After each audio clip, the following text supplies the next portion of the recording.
नमस्कार मंडळी, कसे आहात सगळे? मराठीमध्ये तुमचं पुन्हा एकदा स्वागत आहे. आजच्या आपल्या नवीन ब्लॉगमध्ये आपण आज जात आहोत डोंबिवलीमधील एका सुंदर आणि श्रद्धेचे ठिकाण असलेल्या खिडकाळेश्वर मंदिरामध्ये. आजचा हा ब्लॉग थोडा खास आहे, कारण आज आपण फक्त मंदिराला भेट देणार नाही, तर इथलं वातावरण, मंदिराचा परिसर आणि महादेवाचं सुंदर दर्शन तुम्हाला आमच्यासोबत अनुभवायला देणार आहोत. तर चला, वेळ न घालवता आजचा हा सुंदर प्रवास सुरू करूया.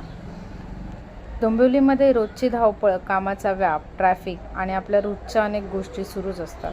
पण या सगळ्यापासून थोडा वेळ काढून एखाद्या शांत ठिकाणी गेलं की मनाला सुद्धा खूप छान वाटतं. आणि आज आम्हीही असाच थोडासा वेळ देवदर्शनासाठी काढलेला आहे. आता आपण पोहोचलो आहोत खिडकाळेश्वर मंदिरात.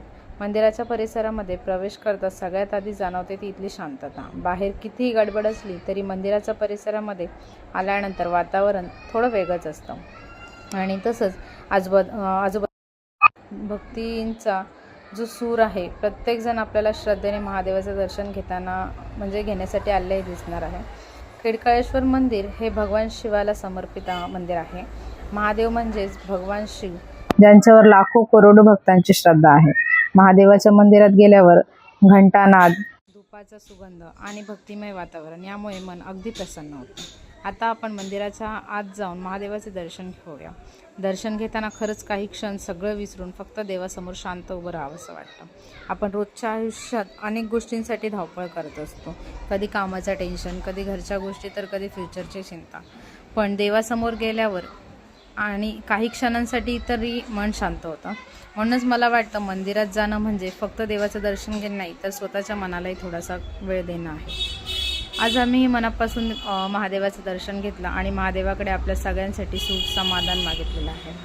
तसंच त्याची प्रार्थना केलेली आहे. तसंच तुम्हीही मनातील एखादी इच्छा घेऊन आला असाल तर महादेवाकडे ती नक्की मनापासून मागा. आणि त्याचं कारण म्हणजे श्रद्धा आणि विश्वास हीच आपल्या मनाची खरी ताकद आहे.